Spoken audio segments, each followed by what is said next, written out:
Сайн бацхан үзэгч, сонсогч, уншигч та бүхэндээ бэлтгэн хүргэдэг 100 асуулт нэвтрүүлгийн маань энэ удаагийн дугаар эхлэхэд бэлэн болоод байна. Манай өнөөдрийн нэвтрүүлгийн зочноор улсын хурлын гишүүн асан Баярбаатарын болор хүрэлцэн гэж оролцож байна. За сайн байна уу та? За сайн байна уу? Сайхан үйлжиж байна уу? Сайхан, тарган сайхан үйлжиж байна уу? Сайхан.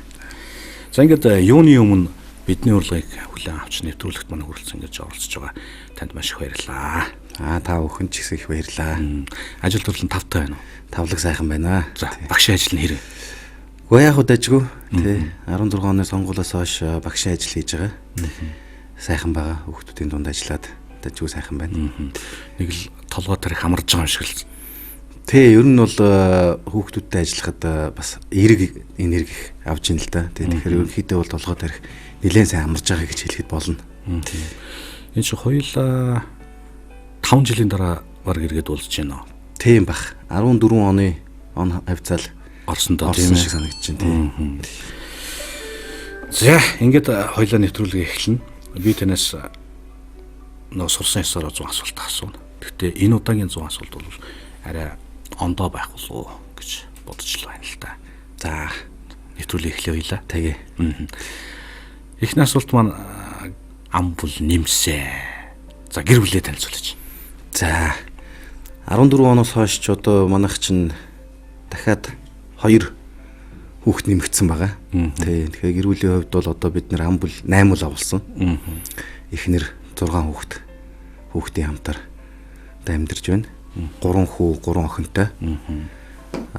Эхнэр инх-цэцэг одоо Япон хэлний багш, орчуулагч мэрэгчлээ. За дараа нь бол бас нэгтлэн бодох мэрэгчлэр төгссөн ийм бүсгүй байдаг. Одоо бол хувийнхаа бизнесийг одоо хийгээд явдаг. Тий, ийм бүсгүй байгаа.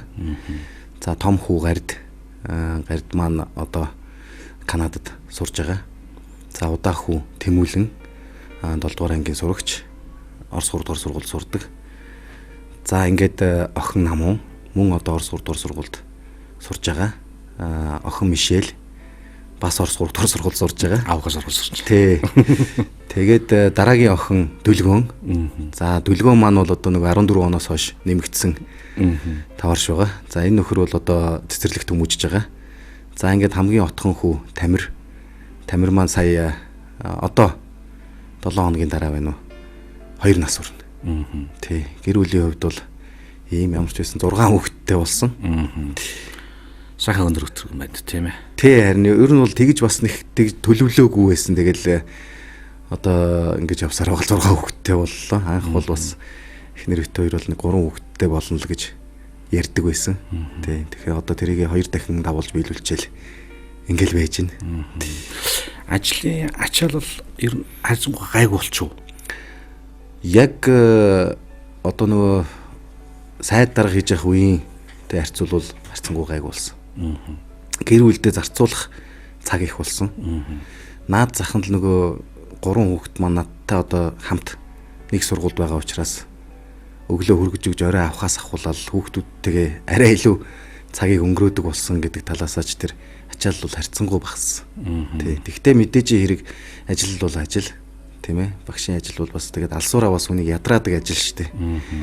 Тэгээд дунд сургууль бол бас одоо нэлээд шуугантай юутай юм байдаг. Тэгтээ мэдээж харьцуулахгүй л дээ. Ачаал бол харьцангуй бага болсон. Гэсэн хэдий ч одоо бас л ишга анхаарал хандуулсан хэвээрээ сураг ажиг тавиал юм үзэж хараад сонсоод уншаал явж байгаа бох тийм ээ. Тий яг уу ер нь бол мэдээж улс төрийн тогоонд нэлээд хэдэн жил бас явсны хувьд сонирхолгүй л яг уу соронд юу болж ийн яаж ийн тийм ээ. Зөв буруу юм байна уу яаж ийн гэл өөрөө би ч эдийн засгч мэрэгчлээ хүн. Тэр талаасаа бол анзаарах юм бол нэлээд л байдаг. Тэрийг бол одоо тэгэл хэвлэл мэдээллээс л авч ийн л да. Тий. Сангийн сайд байсан. За төсвөө бид сая өргөн бирлээ тийм ээ. Ерөнхийлөгч маань хэсэгчлэн хориг тавьсан байгаа. Ер нь 2020 оны төсвийг ер нь та яаж харж байна? За 2020 оны төсвийн хувьд бол яг л сонгуулийн жилийн төсөв. Өөрөөр хэлбэл одоо энэ ирэх барьж байгаа Монгол Ардын нам маань төсвөр Монгол улсын төсвөр одоо сонгуульд орох ийм л бэлтгэлийг хангасан ийм төсөв байна л гэж би зүгээр хувь хүнийхээ хувьд харж байгаа. Алдагдал нь 2 их 80-аад тийм ээ. Орлого нь одоо энэ жилийнхаасаа өндөр орлого тавьдсан. Гэтэл энэ жил орлогынхаа одоо тэр хэмжээнд хүрэх магадлал том бага байгаа. Ийм л байж тээ. Зардал нь бас огцом нэмэгдчихсэн. Хөрөнгө оруулалт нь гэдэгтэл маш их одоо нөгөө зураг төсөвгөө тий зүгээр л одоо тэр гишүүний тойрогт тим юм тавилаа, энэ гишүүний тойрогт ийм юм тавилаа гэдэг ийм зүйл оруулсан. Ийм л төсөв. 15 онд би 16 оны сонгуулийн төсвийг бас оруулж илаа шүү дээ. Тэр төсөв бол жишээлбэл өстө нөгөө тэмээ маш их ялгаатай ийм төсөв. Тухайн үед нэг 90 орчим тэрбум төгрөгийн шинэ хөрөнгө оруулалт оруулах, санал оруулахад л одоо энийг хас гэж л орилж исэн хүмүүс шүү дээ. Гэтэл одоо өөрсдөө бол бүр 1 их 80-аад хэдэн тэрбум гэчв. Хамгийн гол нь тэр хөрөнгө оруулалтыг эсэргүүцээд байгаа даа биш. Тийм боломж нь байна уугүй. Нөгөө та бас санаж байгаа бах нэг царцаасан барилгууд гэж нэг гарч ирсэн шүү дээ. Одоо тийм юм руугаа л орж байгаа. Дараа жил яг нэг баахан шав тавих баг. Гэтэл тэр өөрөө зураг төсөв бүх юм байхгүй ийм юмнууд руу орж байна. Зардал маш өндөр байгаа шүү дээ. Зардал. Тэгээ энэ зардлыг бол ерөөсөө бид нар бол тухайн үед жишээлбэл 1 их 80 700 тэрбум төгрөгийн зардлыг би бол жишээл танаад оруулчихсан. Тухайн үед сонгуул болох гэж хахад яаж байгаа юм бэ гэд манай бүлгийн гишүүд хүртэл ярьж лсэн. Тэгтээ тухайн үеийн одоо эдийн засгийн нөхцөл байдлаа бодоод бид нар тийм төсөв оруулах ёстой л байсан шүү дээ. Маш их олон тийм зөрөгтэй шийдвэрүүдийг гаргасан ийм төсвөл тухайн үед оруулж ирсэн. Одоогийн энэ төсөв бол яг л сонгуулийн төсөв. Би бас санаж ин л та нэг таналт гэдэг дээр чинь нөгөө дэд сайд нарын төсвийг хасч ирсэн тийм ээ. За энэ маань бас нэлээд хэл дагуулж ирсэн. Тэ ер нь бол тухайн үед миний өөрийн итгэл үнэмшилч тэр байсан. Мэдээж хэрэг дэд сайд нарын одоо ажлыг үгүйсгэж байгаа юм биш. Гэхдээ тухайн үеийн эдийн засгийн нөхцөл байдал бас тийм амаргүй байсан. Тийм үед бол одоо дэд сайд нарыг цомготгосон. Тэгэхээр тухайн үедээ бол бас нэлээд хил амд орж л байсан баг. Гэхдээ тэр үед бол тийм шаардлага байна л гэж үзэж ирсэн. Тэрийг бол манай намын бүлэг дээрч бид нэр ярьсан. Би бол үндсэндээ ийм асуудал байна. Ийм юмнуудыг одоо зөрөгтэй шийдэх шаардлагатай байна гэд тэгээд дэмжигдээд ингээд төсөвт ороод явсан. Тухайн үед одоо дэд сайдаар ажиллаж исэн хүмүүс маань ч гэсэн ойлгосон. Тэгээд эргээд 16 оны сонгуулийн дараа буцаагаад гаргаад ирсэн л дээ. Хэдвэрнгийн хүүхдүүдэд шийдэл зааж байгаа. Тийм 3 дугаар сургуульд тоо эдийн засгийн хичээл орж байгаа. Тийм тоо эдийн засгийн хичээлүүдийг орж байгаа. Тэгэхдээ орос хэл дээр ордог. За ер нь бол энэ жилээс бол цагаа жаахан цөөлсөн. Тийм өнгөрсөн жилүүдэд бол одоо 5 7 9 11 гэдээ орсон. Энэ жил бол би зөвхөн 11 дугаар ангиудад орж байгаа. Тийм 11 дугаар ангийн хүүхдүүдэд эдийн засгийн хичээл, тооны хичээл ордог. Ер нь би ч өөрөө бол нэг тийм тооны чиглэлийн хүн шүү дээ. Тийм. Өнгөрсөн жил бол нэлээд олон ангиудад орж исэн. Тэгээ 7 9 5 дугаар 3 дугаар ангид хүртэл орж исэн. Энэ жил бол яахан цөөлсөн. Ер нь яагаад та багшлыг бодож байгаа. Би бас энэ сонирхоод байгаа. Нэг хүний нэг хүүхэд байхад нэг байдаг шүү дээ. Одоо бид нарыг баг байхад те том болоод юу болох вэ гээл тэгэхээр жолооч болно, эмч болно гэл ингээл ярьдаг те. Бид нар чинь тийм байлаа шүү дээ. Тэгэхэд би бол дандаа багш болно гэж ярьдаг байсан. Дандаа л багш болно гэж ярьдаг байсан. Тэгээд их сургууль төгсөж ирээд нийгт ажиллаж байхдаа их сургуульд багшийн ажил хийдэг байсан. Лекц уншдаг байсан. Дунд сургуульд багшлах мөрөөдөл маань бол 16 оны сонгуулийн дараа биелсэн. Тэгэхээр яг одоо багын бас нэг хүсэл мөрөөдөл байсан байна тий. Тэгээд төрлөх сургууль маань ч гэсэндээ надад санал тавьсан. Болроо чи одоо бас харьцангуй завтай байгаа бол сургуультай ирээд багшлаач гэсэн хүсэл тавьсны дагуу өөрөө тэрийг бол их сайхан хүлээж авсан л да. Дуртай хүлээж авсан. Тий. Тэгээд багшлал явж байна. Багшин сал хэд вэ? Манайх ч нэмэлтээ Орос 3 дугаар сургууль гэдэг маань үндсэндээ 170 гаруй гадаад багштай. 20 гаруй монгол багштай. Тий. Тэгээд авж байгаа цагийнхаа хэмжээгээр Яг гадаад багш нарын цалинтай бол мэдээж дүүцэхгүй. Үндсэндээ гадаад багш нар бол бас хэцүүлтэй тийм ээ. Монголд ирж ажиллана гэхэд бол тэр хүмүүсийн чинь одоо цалингаар ялангуяа Орос багш нарыг бол цалингаар л авчирна шүү дээ. Тий. Тийм учраас нэг сая гаруй төгрөгийн цалин авдаг. Тий. Багшийн цалин. Дайчгүй. Ер нь бол да багшийн цалин гэхээсээ илүү хүний бас нэг хүсэл мөрөөдөл энэ тал руугаа илүү явж байгаа. Тэгэхдээ мэдээж цалин бол хүнд хэрэгтэй. Тий. Цалингаа аваад ямар ч байсан болж л. Шавнартаа ямар үг эхэлж байна? Ер нь бол зөв хүн болж хүмүүжүүлэх энэ тал дээр нь л би ер нь анхаардаг. Айхтар хатуурхаад байхгүй. Тэгтээ аав маань тийм хүн байсан. Тэг аавынхаа энэ сургаалыг л их бодож явдаг. Тэг ерөнхийдөө та нар те одоо ингээд ер нь бол хүүхдүүд бас өөр болсон байна. Би бол ингээд хараад байхад одооны хүүхдүүд те нэг одооны хүүхдүүд гэдэг үг чинь хизээч модноос гардаг юм байна шүү дээ. Биднийг баг багч гэсэн одоо манай аав ээж энэ одооны хүүхдүүд л гэдэг те. Одоо би ч гэсэн тэгэл ярьж шээ. Бидний үеэс арай өөр болчих те. Тэгээ яг хуу дүн рүү бол жишээлбэл нэг айхтар тэмүүлэхэ болсон байна. Одоо тийм ээ. Бидний үед бол одоо тэгэл заавал 5 авах хэвээр гэл ингээл явдаг байлаа шүү дээ. Тэгтээ юм мэдий гэсэн тийм ээ. Хит их ачааллаасаа илүү одоо юм мэдий айгүйх асуулт асууж байна. Тий. Тэгэхээр тэр асуултанд бол одоо ингээ хариу заримдаа бол бас хариулахад төвөгтэй асуултууд асууж байна. Тийм ээ. Тийм учраас аль болох одоо шавнараа тийм ээ юмд бас нэг чин сэтгэлээсээ хандаасаа тий юмыг бас нэг мэдий гэж хүсээд ингээд тий аль болох одоо асуулт хариулт илүү байх ийм тал руугаа зүг байгаасаа хүн зүг байвал одоо зөөлөн замбуулан гэдэг шиг ийм байна гэсэн ийм тал руугаа л голдуу юм. Тэгэхдээ нөгөө тооны чиглэлийн хичээлүүд болохоор тэгэл яг юу бол орно шүү дээ тийм ээ нөгөө тоогоод бол тэгэл яг л бодно шүү дээ. За таны сонирхдаг спортын уйлрал эхэлсэн байгаа та. За хоккейн юу болж байна вэ? Хоккейгоо тоглоал явж байгаа. Тий.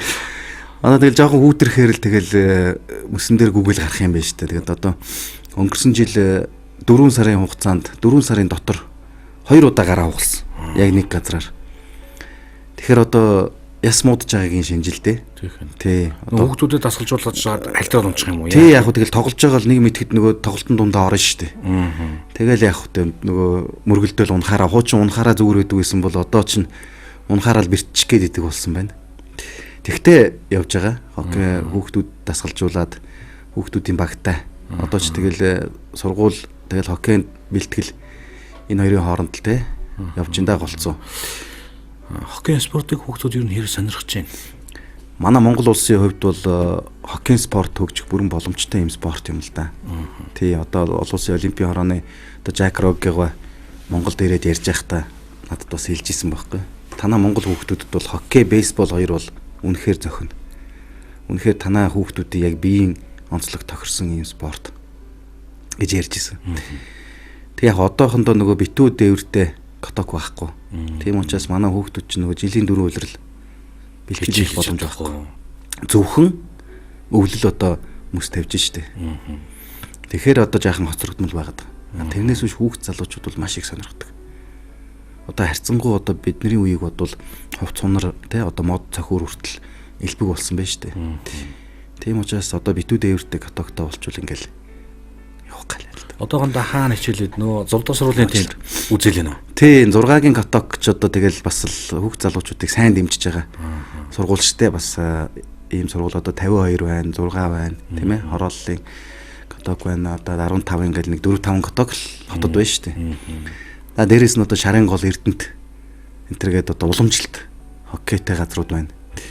Тэгээ энэ хооронд л одоо мундаг тэмцээнүүд энтер болдог. Тэгтээ зөвхөн өвөл шүү дээ. Хайр. Тий. 3 сар гараад мөс айлхад тэгэл байхгүй байхгүй. Тэгтээ манай одоо хоккей бол их хөгжиж байгаа. Сүүлийн одоо 2 жил дараалж ин Challenge Cup гээд Азийн тэмцээнээс төрүүллээ. Тэр чин дандаа битүү мөсөн котоктой газраас ирж байгаа тамирчидтай манай одоо энэ залуучууд үзээд төрүүлж ийн гэдэг бол цаашдаа бол амжилт гарах бүрэн боломж байна гэсэн. Хоккей бол өөрөө дэлхийн хэмжээний спорт шүү дээ. Тэгээ энэ спортоор бол амжилт гарах бүрэн боломж байна. Багийн спортоор амжилт гаргаж болдгийм байна гэдгийг одоо манай сагсчид ч гэсэн харуулж шүү дээ. За, стресс нь ер нь жоохон багассан уу? Ер нь нэг айхтар одоо стресстэй дэдгүүл хүн л дээ. Ер нь өөрийнхөө айл болох тайван байх зорилт. Тэгтээ бас хариуцлагатай албажж байгаа үед бол стресст нь. За ялангуяа тэр 15 онд нөгөө төсөв улсын их хурл руу авч ороод тэгээд тэр улсын их хурлын босгыг давах гэж одоо маш их зүдэрж байгаа шүү дээ. Гэхдээ тэр үед чинь бас цөрөг хүчин гэж айхтар байсан. Бид нар чинь дөнгөж 31 үлээ. Нөгөөдөл ч 26 байсан. Тэгээд тэр үед бол мэдээж стресст нь. Одоо бол ер нь харьцангуй гайгүй. Тэгээ яг болж өгөхгүй юм харахаар мэдээж жаахан стресс нь тэгтээ стресслээгээд одоо яалтаж билээ тийм ээ. Таны хамгийн үнэт зүйл ер нь юу вэ? Гэхдээ одоо бол тэгэл гэр бүл болж явах шиг байна шүү дээ тийм ээ. Одоо 6 хүүхэд байна гэр бүл. Мэдээж хэрэг ер нь монголчууд монгол хүмүүст бол энэ эх оронч зам бол яг монгол хүнд бол шингэцэн л байдаг болтой юм шиг байна. Монголчуудын өөрсдийнх нь нэг тийм бардам зам байна л да. Энэ зам бол одоо монгол хүн болгонд байх шиг байна. Энийг харин зөв л одоо явуулахгүй болохгүй байна л да. Тийм үү? Чулуут руу хэрэг явж байна? Чулуут руу үе явнаа. Тэ явуулгүй яах вэ? Хүний бас унган нутаг гэдэг тийм ээ сайхан очих болгонд л сайхан байдаг. Хүн ард нь ч гэсэн сайхан ах дүүнэр олонтой сайхан байдаг. Тэ. Одоо ингээд эх 7 хоногт дахиад явах гэж байна. Ер нь бол зуны дэлгэр цагт бол ер нь нэлээд явдаг. Тэ. Наранга аймаг руу бол нутг руугаа бол нэлээд явах сонирхолтой юм байдаг. Ер нь бол манайх чинь нэг бүх хүүхдүүдээ аваад нэг сар болдгоо штэ. Харангад 100 жил болгоно. Өнгөрсөн жилээс эхлээд дунд хүүгээ мал төлөх үеэр чулуут руу явуулж 14 хонолдог болсон. Одоо эндээс шуудан суулгаа явуулчихдаг штэ. Цаанаас манай үеэл тосч аваад гэртээ аваачаад 14 хоног мал төлөх ажилд туслуулаад буцаага шуудан суулгаа явуулчихдаг. Би бол яг зүгээр манай хүүхдүүд бас хичнээн хотод өсөж байгаа ч гэсэндээ монгол ахуйтайгаа бас танил байх хэрэгтэй. Монгол ахуйгаа мэддэг байх хэрэгтэй тийм ээ. Ядаж морь зүсэлдэг байх хэрэгтэй ч гэдэг юм уу. Энэ тал дээр бол бас анхаардаг л да. Таныг 3 дугаар сургуульд багшлахад таны ойр дотны найз нөхөд ер нь хэрс шүүмжлүү? Гэхдээ багшлахад бол шүүмжлэгч юм байхгүй л дээ. Ер нь хэцүү байна уу, яаж ийн энэ төр гэдэг дунд сургуульд бас амаргүй байх гэдэг талаас нь бол зөвлөгөө өгдөг барьдаг тийм юм байна уу гэхээс тэр одоо багшлаа гэж шүүмжлэх бол зүйл гарахгүй л байх л та. Гараагүй л байна одоохондоо. Тэ. Хүний хөв талын гэж бас сони юм шиг тийм ээ. Ер нь энэ хүн яаж явах энэ хөв тавилан гэж зүйл хэрхэн юунаас шалтгаалаад байна? Би бол зүгээр хувьдаа хов хүний суур хүмүүжлээс шалтгаалж ийн л гэж боддог. Эцэг ихээс өгж байгаа хүмүүжил. Тэр эцэг их ямар ч хүн байж болно. Багш хүн байж болно, дарга хүн байж болно, малчин хүн байж болно, тийм ээ? Энэ дундаас энэ хүүхдэд өгж байгаа эцэг эхийн хүмүүжил, суур хүмүүжил тэр хүүхдийн цаашдаа явах замыг зурж өгдөг байх гэж боддог. Өнөөдөр зарим хүмүүс ярьдаг за одоо юу гэдгийг даргын хүүхд ч гэдэг юм уу те эсвэл одоо эмчийн хүүхд ч гэдэг юм уу эсвэл малчны хүүхд ч гэдэг юм.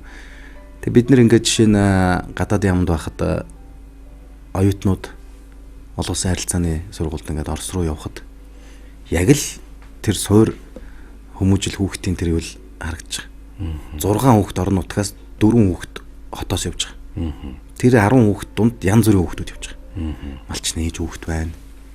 Тийм ээ? Эмчийн хүүхд байна, даргын хүүхд байна. Тэгээ тэр дундаас бол ингээд яг ялгараад гараад ирж байгаа байхгүй.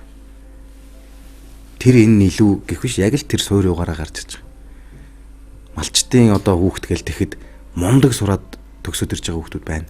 Бас чадахгүй байгаа хүүхдүүд байна. Мөн нөгөө даргын хүүхд чинь чадж байгаа юм ч байна, чадахгүй ч байна. Тэр гадны сургуулиуд чинь бол тэрийг ялгахгүй шүү дээ. Монгол оюутан л бол монгол оюутан.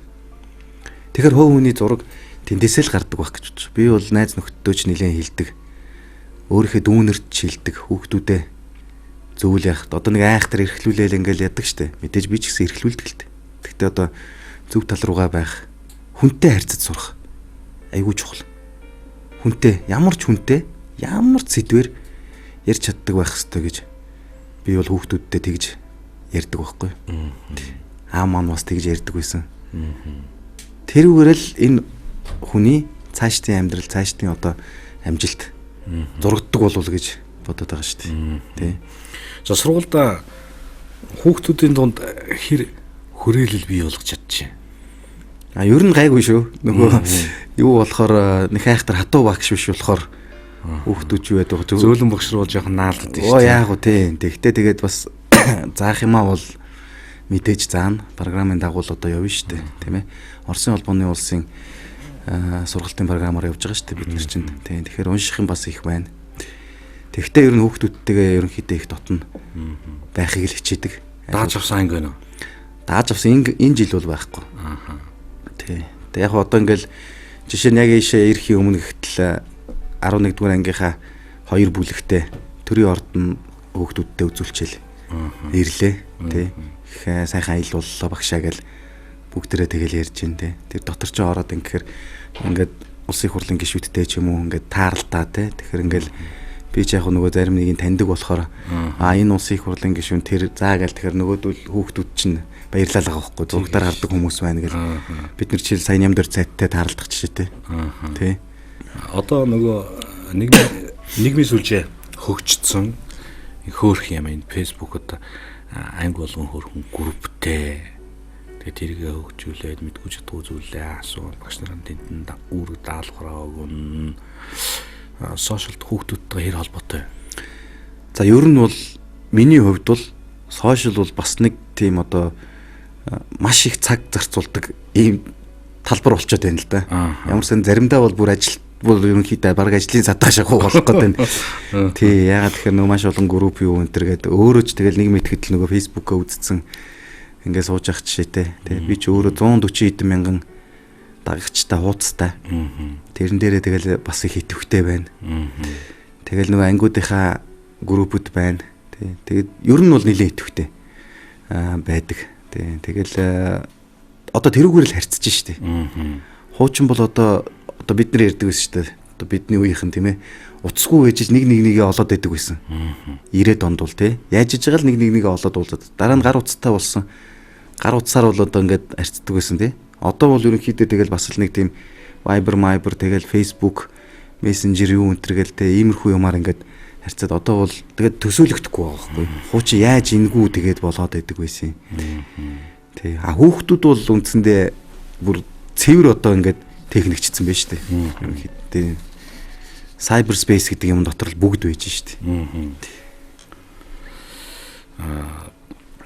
Тантай уулзсан тэгээд би бас жишээ нэлээд асуултууд бэлдсэн баг л та. Бүтэн сайн болгон телевизээр нөтөс суулаа гэдэг зүйл явж байгаа. Тэгээ нөгөө суулаанд хожоогүүдээ би гэдэг юм явж байгаа гэж байгаа юм биш л те. Тэгээ нөтөс суулаа яваад эхлэхээр л тантай холбож боддог.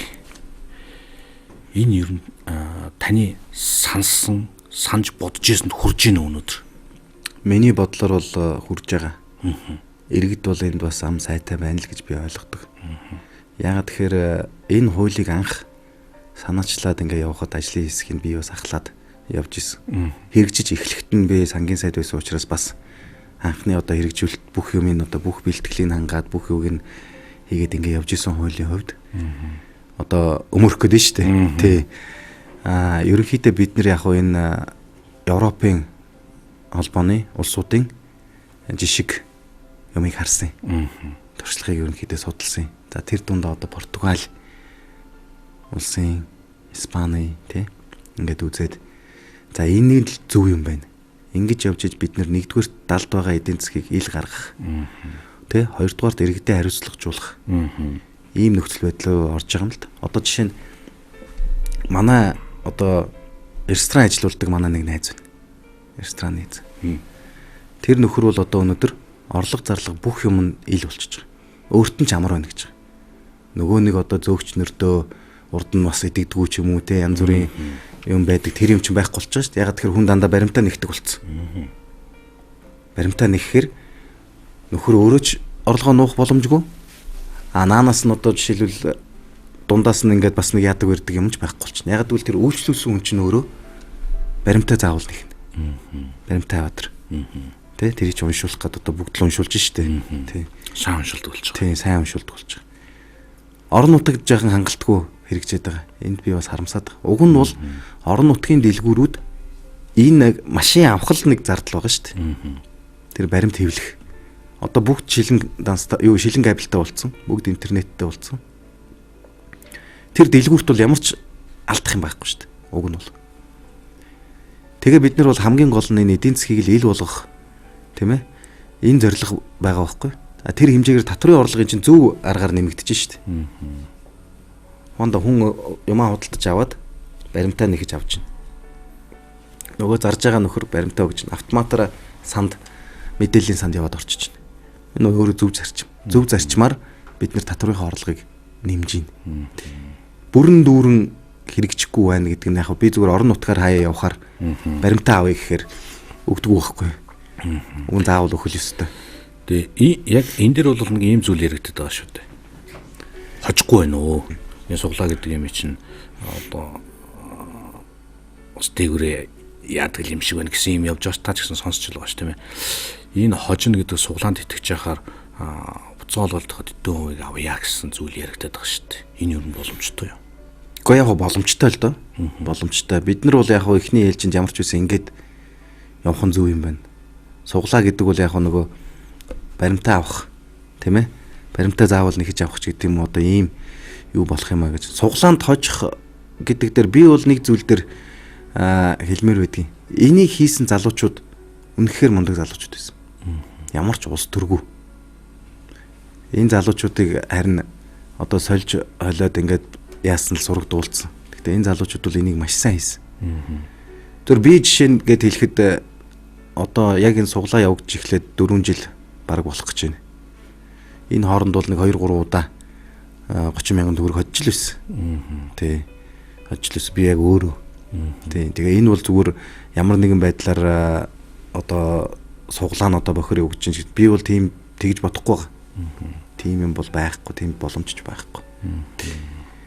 Тийм учраас яг дараагийн одоо энэ хуулийнхаа хэрэгжилтэн дээр үндэслээд бид нар цаашдаа энийг яаж илүү төгс болгох уу гэж бас бодож болно л доо. Одоогоос 4 жилийн өмнө эдийн засгийн хил доод байдлыг нэмждэг байгаа л. Тийм ээ. Сансан төрсөн үү? Тухайн үедээ бол хүрлээл гэж ойлгосон. Одоо бол энийг зүгээр гуйлаад байна л да. Миний бодлоор бол тухайн үед их сайн хууль болчихсон.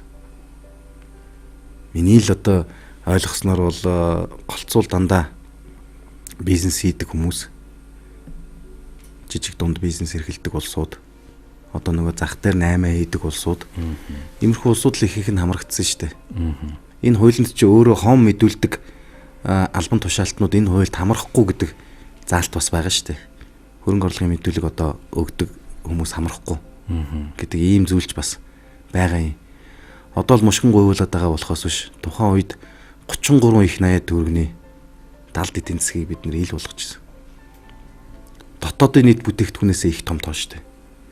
Энэ хэмжээгээрээ ч гэсэн татврын орлого дараа жил нь огцом нэмэгдсэн шүү дээ. Огцом нэмэгдсэн. Тэгэхээр яг одоо зүгээр эргээл бас л улс төрлүүгээл орчод байгаа юм л да. Яг тэгэхээр арчилсан нам хийсэн болохоор муу гэдэг зүйл ярихын тулд энэ хуулиудыг одоо дандаа буруутгадаг. Гэтэл би өөрөө хувьдаа бодоход энэ одоо нөөтийн хууль эдийн засгийн хил доод байдлын тухай хууль хоёр бол зөв л хуулиуд. Тий. Хоёулын дээр нь би ажилласан. Хоёулын дээр нь ажилласан.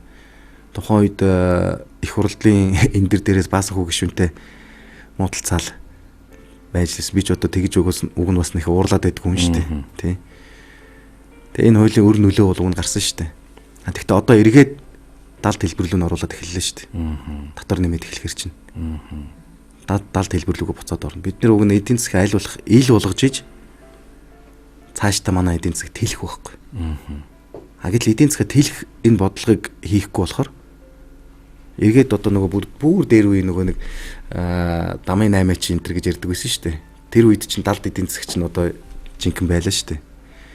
Тэр лүгээл эргэж орох гэдэг.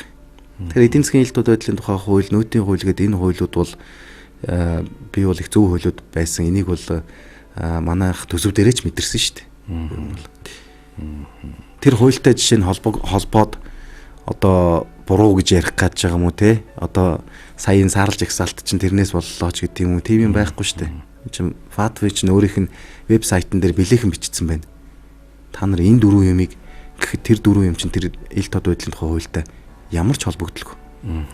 Тухайн үед бид нэр валютын сантааж тэр Дэлхийн банктааж тэр маш их хэлцээр хийжсэн. Тэр үед бол бүгд л эн чинь бол их зөв хуйлаа. Тий. Энд чинь нэг хэдэн жил бол гардаг л хууль л та. Тийм учраас өр өгөөж бол өгсөн.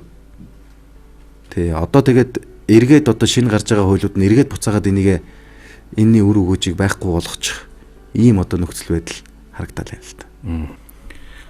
За нам дээр хэр оролцоотой явж байна. За намын хувьд бол үндэсний бодлогын хорооны гишүүн хийдэг. Одоо УБХ гэж ярьдаг. Арангаа аймгаас. За мөн одоо улс төрийн зөвлөлийн гишүүн хийж байгаа. Бас Арангаа аймгаас. Тэгэл яг одоо бодлогын зөвлөлийн ажлуудад оролцож байна. Тодорхой хэмжээний одоо бүлэг зөвлөлт одоо зөвлөх хийгээд зөвлөгөө өгөх энэ ажлуудыг бол хийгээд явж байна. Нам дээр бол бас одоо бүр итгэхгүй гэх юм цаашаа. Тэгтээ ямар ч байсан одоо оролцоо өөрийнхөө хэмжээнд хангаад ингээл явж байна. Төвчд хамгийн хэцүү зүйл юу вэ? За одоо олон л зүйл байдаг. Тэгтээ одоо тэгэл бүгдийн л одоо төвчхийг л хичээдэг. Аль болох төвчээртэй байхыг л хичээдэг. Худал хуурмаг ч гэдэг юм уу те. Бол одоо өөрөө жижигүрэн хариулт. Тэгтээ маш олон зүйл байдаг. Замын хөдөлгөөнч гэдэг юм уу одоо хүний те тухайн өдөр тутмын ажил дээр ч гэдэг юм уу зөндөл юм гардаг. Ер нь бол одоо жишээ нь манай одоо иргэд ярьдаг штэ.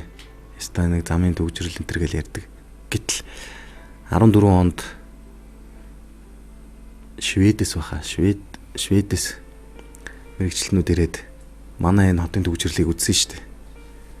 Тэгээ эн чи ерөөсө цэвэр юундаа байна гэсэн ерөөсө танаа жолоочнор л ойлголцдог юм байна. Тэрнээс биш юм төгжрэлтэй байх тийм хэмжээний тооны автомашин танад алга. Зүгээр л нэгээ хүндлээд явчих юм бол танах төгжрэл байхгүй л байх бүрэн боломжтой юм байна. Тэгээ тэр хэмжээгээр одоо саяны таны асуудаг тэр чинь одоо тиймэрхүү зарим нэг юм дээр нэг 5 секунд төвчих ч юм уу те. Ингээл өнгөрөх хэрэгтэй байхгүй. Тэг чин сигнал дадал ингээл бие биенийг ягаал буулзроо бүгдээрээ дөрвөн талаас нь орж ирж зогсчоол те. Төвчдгүү, төвчээр алдагддаг. Энэ төргээл. Тэгтээ машинууд их байна гэдэг шүү дээ. Байгаа л та. Жил болгоно нэмэгдэж байгаа. Хасагдж байгаа юм байхгүй хаад. Харин манай онцлог дээр тийм ээ. Тийм. Манайх ч одоо хасагддаггүй байхгүй. Жил болгоно нэмэгдэж. Тийм. Манай одоо гадаад ч юм бол яг ингээл 15 жил мэл болол ингээл хасагддаг бол манайх чи яаж хийж байгаа л явуулаад байна шүү дээ. Хүн одоо хуучин машина зархаар тэр машиныг авсан хүн яаж хийж байгаа л машиныг явуулна. Тийм биз? Дараа нь шинэ машин авч байгаа нөгөө нөхөр шинэ машин авдаг ч юм уу. Ингээ хасагдахгүй байна. Нэгдүгээрт, хоёрдугаар яг энэ нөгөө үслэг энтергээл юма хийдэг шүү дээ. Тэр чинь бас нэг хуучин шигэл яваад байдаг болтой юм шиг байна. Яагаад ч үслэг тэнцэхгүй машинууд жишээлбэл гудамжаар явж тэнцэл гараад ирдэг байхгүй. Тий. Орон эдийн жилийн эдийн засгийг яаж харж байна? Манай Монгол улсын эдийн засаг уг нь сэргэлт авахтаа хурдан эдийн засаг. Одоо бид нар зүгээр ганцхан уул уурхай дээр түшгэлсэн эдийн засаг асал гармаар баг. Эдийн засгаа солонгоруулна гэж уг нь тийм хөтөлбөр эхлүүлсэн шүү дээ. Тэгэд би нэг сангийн яамд байхдаа энэ ажлаар бас хэд хэдэн томоохон уулзалтуудыг хийж лээсэн. Наад зах нь одоо манайх чинь 50 сая 60 сая малтай айл гэдэг үстэй. Хөдөө аж ахуй газар тариалан. Нэг том салбар байгаа жишээ нь аялал жуулчлал. Энэ аялал жуулчлалын салбар бол хөгжих бүрэн боломжтой шүү дээ. Яаж хөгжлөө? Энийг дэмжиж өгөх. Тэ мэ? Төр бол ерөөсөө зүгээр дэмжинэ гэж энэ бизнес руу оролцох биш. Зүгээр чөлөөтэй бизнесийг хийлгэлт. Бизнесээ хийлгэх. Би бол одоо тэгж боддог шүү дээ. Одоо энэ мэрэгжлийн хяналтыг бол ерөнхийдөө татан буулгаад бизнесээ хүмүүс хий. Тэгтээ төр татвараа авна. Тэр хин хянах уу? Гэхдээ тэгээ тэр чинь одоо жишээ нь баруун Европт бол зүгээр мэрэгжлийн холбоотууд нь хянаад явчихж штэ. Заавал манайх төрийн энэ том хүн суртлаар ингээд яана гэдэг чинь бас хэцүү байхгүй. Төрийн албан хаагчдын тоо 200 мянга гэж яриад штэ. 3 сая хүн дунд. Тэгэхээр чинь энэ улс төрөөс шалтгааллахаас өөр аргагүй болчиход байгаа хөөхгүй. Тэр 200 мянган хүний чинь ард гэр бүл. Тэгэхээр тэр хүмүүс чинь улс төрөөс хамааралтай амьдардаг болоод тэгээ энэ зах зээлийн эдийн засаг ч өгчихгүй шүү дээ. Хүн өнөөдөр тийм гоё сургууль төгсч ирчээд янзын гоё сургууль төгсч ирчээд одоо аав нь жишээлбэл хүүхдэд тэгж шүү дээ. За цай зөөгчөрч хамаагүй нэг төрийн байгууллагад л оруулмаар байна. Үгүй энэ хувийн компаниуд авна шүү дээ. Үгүй төрдөл оруулмаар байна. Ингээд яагаад гэхээр тэр чинь тэр бол одоо Бэлэг улс гэхэд 12-3 сая хүнтэй шүү дээ. Тэгээ 20 мянган төрийн алба агчлав шүү дээ. Тэгэхээр чи энэ улс төрөөс хамааралтай байдал чинь Монголд арай дэндүү байгаа байхгүй. Тийм учраас улс төржилт гэдэг юм амар байна. Өөрөөр хэлбэл энэ тарих угаалт ч гэдэг юм уу та энэ коммунизмын үлдэгдэл чинь л яваад байгаа байхгүй. Хүн одоо юу гэдгийг төрөлд л одоо тэ төрийн албанд л орох юм бол одоо амьдралын зэгцэрнэ гэсэн ойлголт авдаг ч юм уу те. Ингээд байдаг. Тэгэхээр тэгээ нөгөө мэрэгжлийн хяналт энэ төр гэсэн энэ газрууд чинь энэ бизнесүүдтэй бол үнэхээр дарамт болж шүү дээ. Тийм ээ. Хуучин одоо жишээлбэл нэг давхардаа караокетай, хоёр давхардаа ресторантай ийм газар, нэг компани, нэг байшин дотор байгаа шүү дээ. Энэ нөхдүүд нэг тусгай зөвшөөрөлтөй бизнесээ явуулдаг байсан бол 16 оноос хойш мэрэгжлийн хяналтаас нэг нөхөр давхиж очивол энэ хоёр чинь тустай аюутай байх хэвээр. Тусгай зөвшөөрөлтөй байх хэвээр. Нэг компани, нэг байр байгаа шүү дээ. Гэл за маргааш мэрэгжлийн хяналтын тэдэн тоо төрөнд ирж уулзаарай гэж латцчаа яваад өгч шүү дээ. Тэгэхэд тэр хүмүүс тэнд ажиллаж байгаа хүмүүсийн цалинг өгөхгүй шүү дээ. Тэнд ажиллаж байгаа хүмүүсийн тэр орлого юмыг тэ тэд нар хариуцахгүй шүү дээ. Тийм ухаа хүнд суртал гэдэг юмыг гаргаж ирж байгаа байхгүй. Тэгэхээр энийг болиулах хэрэгтэй. Бид нар зах зээлийн эдийн засаг гэдэг чинь зах зээлийн эдийн засаг шүү дээ. Тэрүүгээр л явах хэрэгтэй. Хүмүүс бизнесээ хий, төр татвар аавна. Одоо нэгэнт бид нар энэ эдийн засгийг сонгосон байхгүй. Үгүй бол одоо нөгөө хуучин төлөвлөгөөд эдийн засаг руугаа ороод явах хэрэгтэй байхгүй. Тэр эдийн засгаас ч хөгжиж байгаа улс гэвэл одоо дэлхийд ганцхан улс л биш үү? Тэ? Хой цолонгос л биш үү? Улс төрийн сонгуульд ороод ялагдана гэдэг алдаа юу? Үгүй шүү дээ. Ямар нэгэн алдаа гаргасан байгаад ялгаж байгаа биш үү? Үгүй. Би бол энэ арчлалын чинь хамгийн үнд зүйл тэр шүү дээ. Сонголт хийх. Сонголт хийх боломж. Би бол иргэдийг аль болох энэ сонгуульд идэвхтэй оролцоосоо л гэж боддог байхгүй. Нэгэн сонгуульд орлоо. Санал авлаа, яллагдлаа. Би ч одоо улсын их хурлын 2 сонгуульд менежерээр орж илаа. 2 сонгуульд өөрөө нэр дэвшчихлээ. Аль алинд нь ялчж үзлээ, ялагдчих үзлээ. Тэгэхээр 16 оны сонгуульд Баян зүрх дүүргээс. Баян зүрх дүүргээс өрсөлдсөн тийм ээ. Ялагдсан юунаас болсон бэ? Ер нь бол 16 оны сонгуульд арчсан нам бол ер нь тэгэл бүтэн ялагдал үлээсэн шүү дээ. 31 үлийн анх 12 онд орж ирсэн. За дараа нь 4 хүн нэмэгдээд 35 болоо болсон. 35-уулаа сонгуульд ороод 9 үлээ болсон. Яагаад? Бүрэн хэмжээний ялагдал. Тэгэхээр маш олон хүчин зүйл нөлөөлсөн баг. Нэгдүгээрт бид маш хүнд эдийн засаг дээр орж ирсэн. Гэхдээ бид ийм байна, тийм байна гэж юу ч ярьдгүй болсон. Тийм ээ? Урагшаага хараад явдаг. Ажлаа хийгээл явдаг. Аль болох бүтээн байгуулалт хийж, аль болох одоо зоригтой шийдвэр гаргаж явъя гэсэн ийм эрмэлзэлтэй ажилдаг. Аливаа нэгэн байдлаар хийж байгаа ажлаа, хийсэн ажлаа сурталчилдаггүй. Хар PR хийдэггүй. Ийм л байсан. Сөрөг хүчин бол биднийг 4 жил нүдсэн шүү дээ. Хэрвээ та нар санаж байгаа бол давхартай л тайлуулаад хар машин шатаагаад л нэгтийн төгрөгүүд авчирж өрж тавьж долларын ханш өслөө гэдэл энэ бүх зүйлийг хийжсэн. Тийм ээ? Энэ бол ард түмэнд нөлөөлсөн баг. Бас нэг зүйл байгаа шүү. Европын холбоо Монгол улс хоорондын түншлэлийн хамтын ажиллагааны хэлтсээр идэх том зүйл. Хийсэ. Өнөөдрийн байдлаар сэтгэл хангалуун байгаа юу та? Хангалуун баг. Европын холбоотой хийсэн түншлэл хамтын ажиллагааны хэлтсээр бол маш том хэлтсээр. Маш том хэлтсээр. Энэ дээр бол одоо ёстой нөгөө бахархаж явдаг зүйлүүдийн маань нэг. Энэ хэлтсэрийг бид нэр 2 жилийн дотор хийсэн. би өөрөө яг Монголын талыг 100% ахалж эхнээс нь ахуулаад дуустал нь явсан. Энэ хилцээр батлагдахад үнэхээр одоо нэг ингээд баярлж ирсэн. Европын холбоотой бас хилцээр хийхэд бол бас тийм амар биш. Дунджаар 5-аас 6 жил хийдэг хилцээр л дээ. Бусад улс орнуудтай бол. Тэгээ энэ хилцээр өөрөө том хилцээр штэ. Маш том хилцээр. Энийний одоо үр нөлөө бол зөндөө гарч байгаа юм. Маш олон юм дээр гардаг. Иргэдэд одоо нэг сайн сурталчлагддаггүй учраас мэдхгүй байна. Ер нь эрх зүйн хувьд ч гэсэндээ шууд Европын холбооны 27 улстай бүгднтэй нь хилцээр хийсэн гэсэн үг байхгүй юу? Худалдаач тэр, эрх зүйн хувьд ч тэр, тийм ээ? Бүгдийг ингээд хийж байгаа. Санал зөрөлдөж исэн юмнууд тухайн үед нэлээд л байдаг гэсэн. Гэхдээ одоо бид нэр энэ хилцээрийг хийсэн нь бол Монгол улсад ялангуяа одоо энэ 3 дахь хөршийн бодлогод бол маш их үр оролт. 2 том хөршийн дунд байдаг улс. Энэ улс бол 3 дахь хөршийн бодлого гэж заавал байх хэрэгтэй. Энэ бодлогын хүрээнд Европын холбоо бол маш том түвш. Тийм учраас энэ хилцээрийг бол хийсэндээ их баяртай байдаг. Энд оролцсондоо их баяртай байдаг. Хамтарч ажилласан хүмүүстэй одоо маш их талархаж явдаг. Маш том баг ажилласан шүү дээ Монголын талаас. Маш том баг ажилласан. Нилээн ч их асуудал яригдчихсэн. Ялангуяа худалдааны хилцээр дээр бол бүгдийг ямар ч байсан өөрсдийнхөө хийлгий гэж бодож исэн юм аа бол бүгдийг нь оруулсан. Тэгээ энэ хилцээр бол батлагдсан. Гисэн хэдэж үр өгөөж ер нь хэрэг байгаа. Үр өгөөжийн хувьд бол одоо үнэхээр худалдааны эргэлт хүртэл хэд дахин нэмэгдсэн баг. Бид нэр Европын холбоо руу одоо хүмүүс нэг анзаарахгүй байгаа шиг байна л да. Маш их хэмжээний бараа гаргадаг болсон. Ялангуяа ноолуур ч гэдэг юм уу те.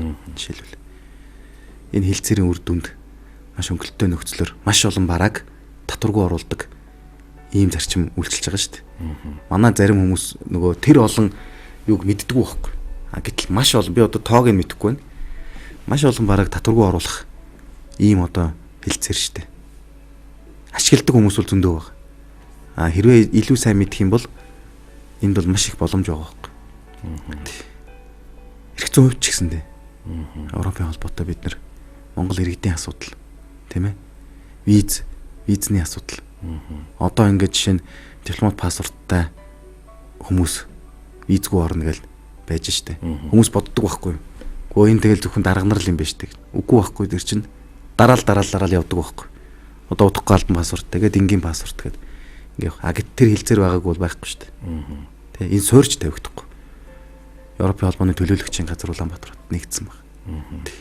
Тийм учраас энэ хилцээрийн бол ач холбогдлыг бол үнэхээр үнэлэх ёстой юм байна. Ундаг том хилцээр. Тэгээ энэ дээр бол маш олон хүн ажилласан. Тухайн үеийн гадаад яам, хууль зүйн яам гэдэг энэ яамдуудаас одоо би өөрөө нөгөө Монголын талынх нь багийн ахлагч байсан.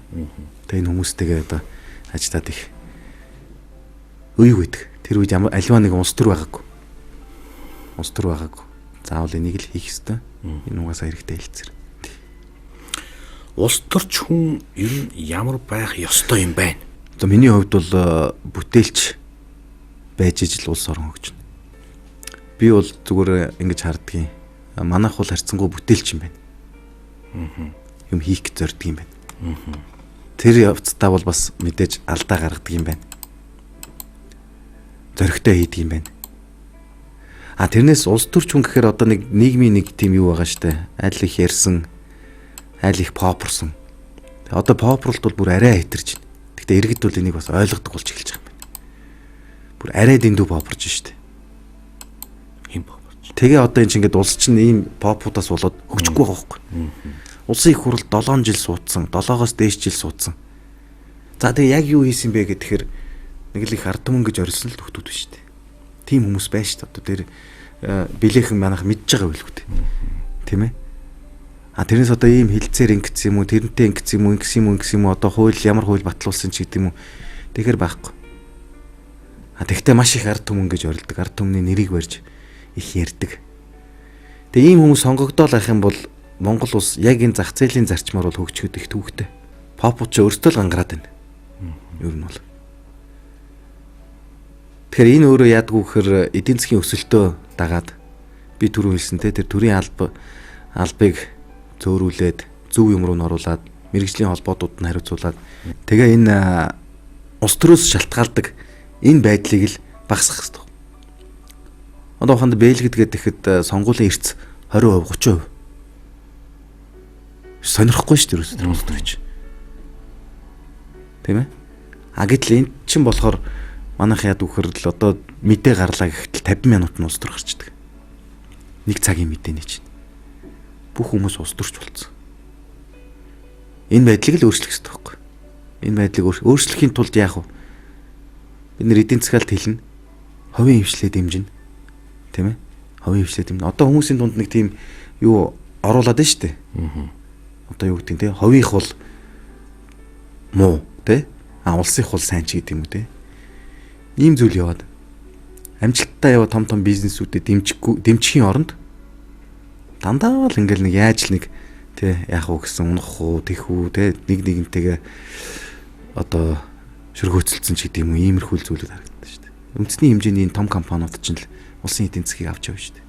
Билээх одоо дэлхийд өндөр хөгжсөн орнууд тийм л байна. Таашаа манайхтай ойролцоо хөгжилтэй зөв Европын орнууд тий зүүн Азийн орнууд ч гэдэг юм уу зөвхөн хөгжлийн төвшнгөөр шүү дээ. Тийм улс орнууд ч гэсэнтэй хувийн хвшил дээр л тогтож амьдарч байгаа шүү дээ. Хувийн хвшлийн төлж байгаа татвараар энэ нөхдүүд чинь одоо цалинжаад л ингээл одоо тэр том машинуудаа унаал ингээл явж байгаа шүү дээ. Тий. Тэгэхээр улс төрч хүн гэдэг маань өөрөө жаахан бүтээлч сэтгэдэг. Одоо Монголд бол ялангуяа эдийн засгийн бодлого их чухал байгаа байхгүй. Яг өнөөдөр бид нэр тэн дээр ирсэн байна. Тэгэхээр тийм хүмүүс байх хэрэгтэй, бүтээлч хүмүүс байх хэрэгтэй. Их ярих биш. Тэгж л ажилламаар байгаа юм. Тий. Таны хамгийн ихээр харамсаж явдаг зүйл юу вэ? Тэгэхэд би нэг тэгчихгүй яах вэ? Би яг ер нь бол урд нь ч бас хэлжсэн байх. Миний одоогийн байгаа зарчим гэдэг юм уу те. Аав маань л ерөнхийдөө нэг тийм хүн байсан. Одоо бас талигаж болоод удаж байгаа л да. Тэгээ надад бол ерөөсөө тийм юм их хилдэг байсан байхгүй. Хүнтэй л харьцаж зурах хэрэгтэй. Ямар ч хүнтэй. Бүх хүнтэй ямар ч сэдвэр юм ярьдаг байх хэрэгтэй. Тэрнээс одоо тэр эд баялаг юу гэдэг те. Тэр бол чи өөрөө зөв явбал чамд ирнэ. Бизнес хийгээ явж гин болж гин. Гэтэ ийм байх хэрэгтэй. Одоогийн энэ ерөнхий хүмүүжил байгаа байдал ч гэдэг юм уу. Тэр хүнээс маш их сурж явсан. Тэр хэмжээгээрээ бас өнөөдөр гэр бүлээ авч явахыг боддог. Тэр ер нь аавдаа баярлаа гэж юусоо хэлж байгаа юм бэл. Тэгээ нэг удаач болтгоо хэлчихгүй явдаа гэж харамсдаг ли. Таны муу зуршил юу вэ? За муу зуршил ихтэй баха. Муу зуршил тэгэл зөндөөл байдаг байх та одоо ямраас нь эхэлтгийн залхуу гэх юм уу заримдаа бол залхуурах ийм зүйл байна. Тэ залхуу зан хаяа хөдлөнө ерөнхийдөө тий. Тэгэл яг та ер нь хитрхи тайван байдаг байх заримдаа. Ерөнхийдөө ингээд нөгөө айдуу зөөлөн гэдэг шиг тийм тал руугаа заримдаа бас нэг жаахан юу байх юм дээрээ тэр эмоцоо гаргадаг байх.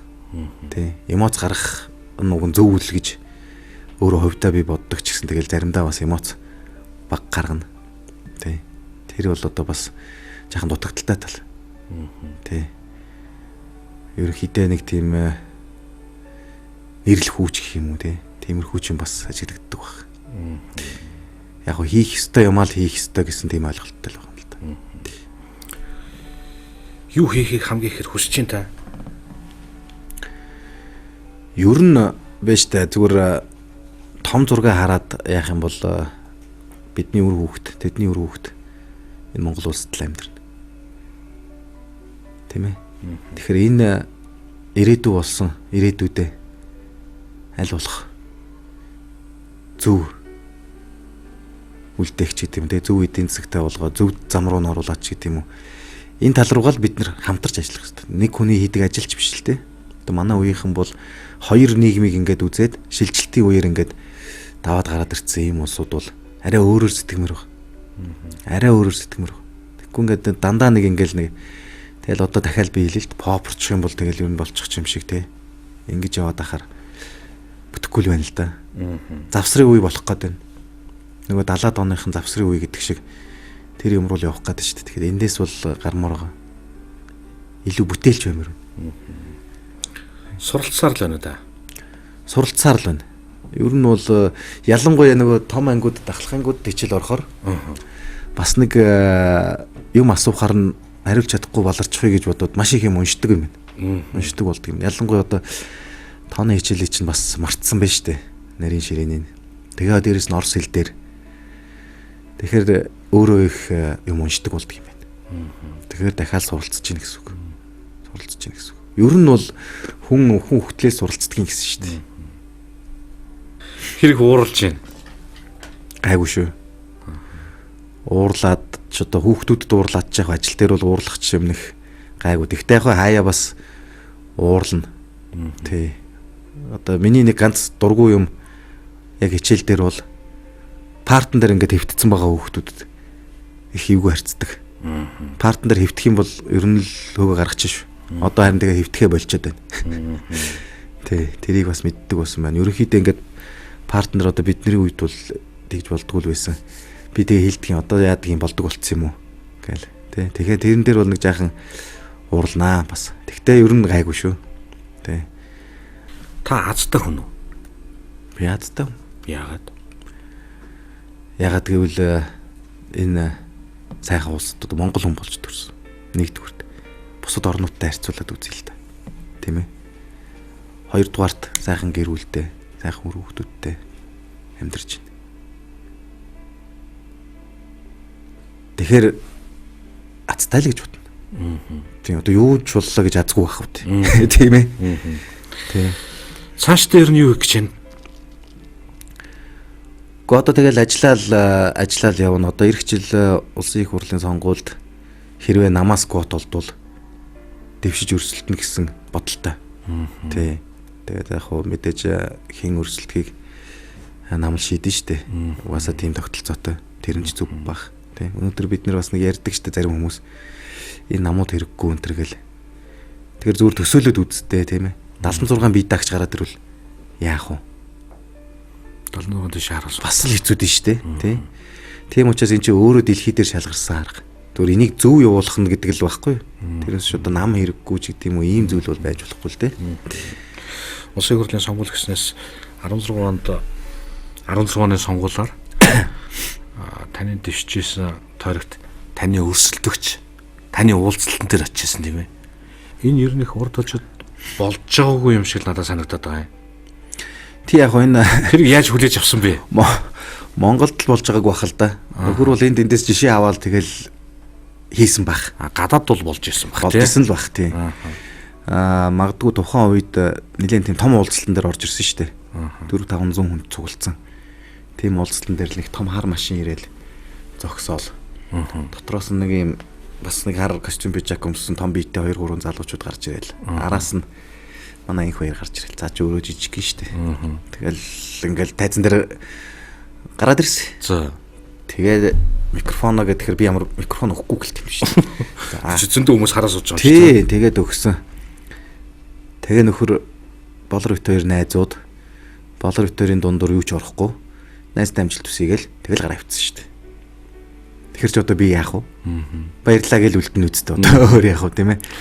Тэр нэг тахад юу бодож байгаа. Гэхдээ юу ч бодогдохгүй юм билээ. Тэгэл хүн ирлээ тэгээд за чинь амжилт хүсье хичээ буугаа явчих юм чи. Тий. Тэгэл үргэлжлүүлээд юугаал уулзалтаа үргэлжлүүлэл явсан. Тэгэл яг сонгуулийн нэг тийм тактикл байсан байх л та. Та тэгээд зөрүүлээд уулзалтанд нь очиод бас амжилт хүсч болов уу? Яах юм тэгээд ер нь бол миний уулзалтууд чинь хамаагүй олон хүнтэй болоод исэн байхгүй. Тэгээд чих итгэлтэйч байлаа. Тий. Тэгэл одоо тэгээд яах вэ? Тэгээд нэгэнт ялагдсанаас хойш тий амжилт хүсэл хүссэн. Юуны сонгуулийн өрөө. Ер нь бол судалгаа юмар илүү л байгаад исэн. Тэгээд яг санал өгдөг өдөр бол ер нь өндөр санал авсан шүү дээ. 8,000 төгрөгийн санал гэдэг бол тухайн жижиг тойргоор явж исэн жил бол ихэнх улсын их хурлд сонгогдсон гишүүд одоо байгаа гишүүд надаас бага саналаар улсын их хурл руу орж ирсэн. Гэхдээ энэ бол нөгөө жижиг тойргийн гаж тогтолцоо. Тэгтээ хамаагүй одоо тэгээд тэр тоглоомын дүрмээр л бид нар өрсөлдсөн. Тийм учраас тэгэл тухайн үед ялагдсан. Ер нь бол ерөнхий байдлаар бол манайх сонгуулийн прогноз бол нэг сайнгүй л байсан л 16 онд бол. Эх жилийн сонгуулийн тогтолцоо ямар шүү байх вэ? Үгүй одоо тэгэл янз бүрээр л яриад ах шиг ба шүү дээ. 50-26 л гин тэгээ энэ явах юм уу явахгүй юм уу те. Надад бол би зүгээр хувьдаа пропорционал сонгуул явах нь л зөв гэж боддог. Яагаад? Яагаад тэгэхээр 76 жижиг тойрог бол энэ улсын эдийн засгийг бол дэмжих тийм тогтолцоо биш. Ухаандаа л Арангай аймгийн 3 гишүүн гихтэл 3 тал руу чирж штэ жишээл төсвийг тойроглогаа гэл жижиг тойроглоо гэл. Том юм ерөөсөө яриха болчдөг. Ер нь бол. Тэ? Улсын хэмжээний юм ерөөсөө яриха болчдөг. Дандаа л манай сум яах хэвээр инкстэн гэд. Улсын хэмжээний юм яриад бодлогоор улс орн маань хөгжөд бодлогоор одоо орон нутгаа хөгжүүлэхэд тэр хэмжээгээрээ дагаал хөгжин штэ. Зүг тогтолцоо. За ингээд бидний урилгыг хүлээн авч нэвтрүүлэгт маань хүрэлцэн ирж оролцсон танд маш их баярлалаа. За та бүхэн ч гэсэн их баярлалаа. Сайхан нэвтрүүлэгт одоо 2 дахь удаага орж байна. Асуултууд өөрчлөгдсөн байна. Энэ бас та 2 дахь удаага орж байгаа болохоор би бас нэг цаг үетэйг холбоод асуултуудаа өөрчилсөн байгаа. Тэгээд манай Эрхэт Монгол Менежер группээс эрхлэн гаргадаг Зинда сэтгүүлийн маань хамгийн сүүлийн дугаар хаа. За үүнийг танд бэлгэлье. За энэ маань манай өдөр тутмын өглөөний сонин 7 хоногийн тойл сонины байна. 2 шинэ дугаарыг танд өгье. За баярлалаа. За та бүхэнд их баярлалаа. Та бүхэнд амжилт хүсье. За баярлалаа. 100 асуултын нэвтрүүлгийн маань энэ удаагийн дугаар инхүү өндөрлөж байна. Манай өнөөдрийн нэвтрүүлгийн зочноор Улсын хурлын гишүүн асан Баярбаатарын болор хүрэлцэн ирж оролцлоо. Та бүхэнтэйгээ дараагийнхаа нэвтрүүлгээр эргээд уулзтлаа. Түр баяртай.